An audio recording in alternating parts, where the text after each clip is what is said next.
आप देख रहे हैं राष्ट्र की खबर। इस बार वाल्मीकि नगर लोकसभा चुनाव में बहुत कुछ उलटफेर होने वाला है। अभी तक जो लोग मन ही मन अपनी जीत सुनिश्चित मानकर इतरा रहे थे, उनके वोट बैंक में सेंधमारी होने जा रही है।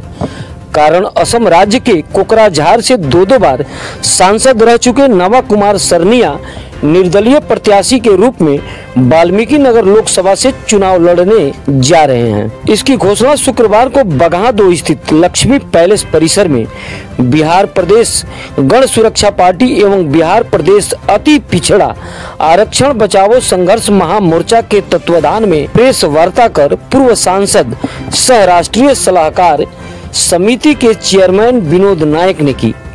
विनोद नायक की माने तो नवा कुमार सरनिया 6 मई को अपने हजारों समर्थकों के साथ निर्दलीय प्रत्याशी के रूप में अपना नामांकन पर्चा दाखिल करेंगे। नवा कुमार सरनिया की जीत की हुंकार भरते हुए पूर्व सांसद विनोद नायक ने बताया कि वाल्मीकि नगर लोकसभा क्षेत्र विकास के मामले में आज भी पिछले पायदान पर है। यहाँ के नेता आज तक जाति धर्म मजहब के नाम पर यहाँ के आदिवासी पिछड़ा अति पिछड़ा दलित महादलित और गरीबों को बहला फुसलाकर केवल उनका वोट लिया है। उनके साथ विश्वासघात कर उन्हें ठगने का कार्य किया है। ऐसे लोगों को केवल वोट देने का मशीन समझ रखा है। ऐसे में नवा कुमार आदिवासी समाज से आते हैं। आदिवासियों और पिछड़ों तथा गरीबों का सर्वांगीण विकास कैसे होगा, यह भली भांति उन्हें मालूम है। चूंकि असम राज्य के कोकराझार सीट से लगातार दो बार निर्दलीय चुनाव जीतकर उन्होंने आदिवासी पिछड़ों और गरीबों को शिक्षित तथा स्वावलंबी बनाने का कार्य किया है।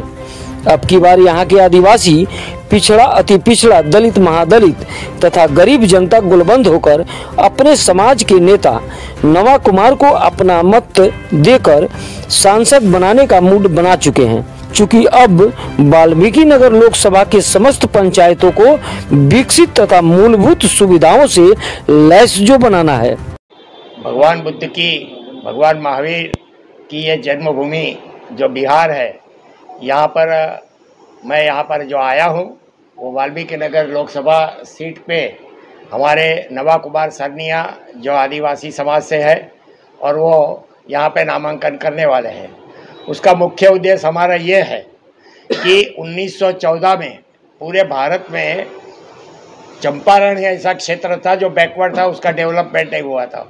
तो महात्मा गांधी से लेकर नरेंद्र मोदी तक के तमाम बड़ी बड़ी राजनीतिक पार्टियों के बड़े बड़े नेताओं ने यहाँ से जीत कर जाते हैं, मगर चंपारण आज भी भारत का सबसे बैकवर्ड एरिया है। उसका कारण क्या है? ये मनुवादी शक्तियों को रोकना और SC ST OBC अति पिछड़ा माइनॉरिटी को उसका हक अधिकार दिलाना, ये हमारे नवा कुमार सरनिया का अधिकार है।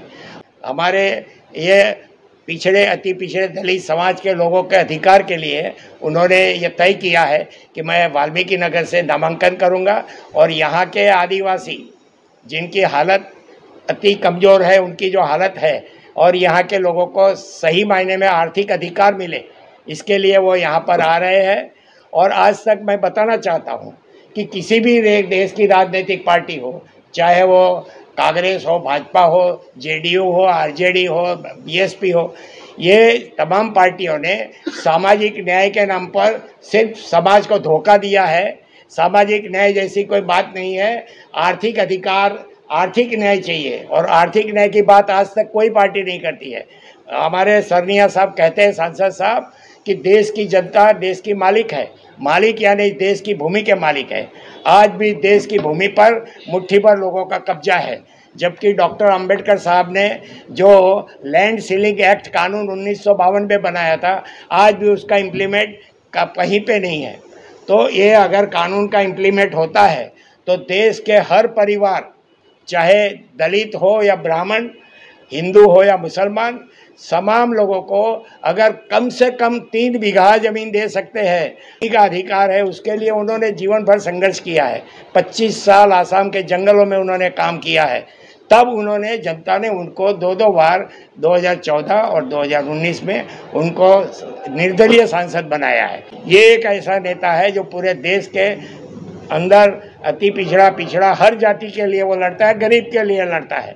वो कहता है हमें कास्ट डिफरेंस ख़त्म करना है और क्लास डिफरेंस लाना है। यानी जाति व्यवस्था जो भारत में है, ये कास्ट है ख़त्म करना है, और क्लास, अमीर वर्ग है, गरीब वर्ग है, मध्यम वर्ग है, तो गरीबों को अधिकार दिलाना ये काम करना चाहती है। तो हमें आशा है कि वाल्मीकि नगर की जनता को सदियों से 110 साल से मूर्ख बनाया जा रहा है, उसका दारू और मुर्गा दे करके उनका जो वोट लूटा जाता है,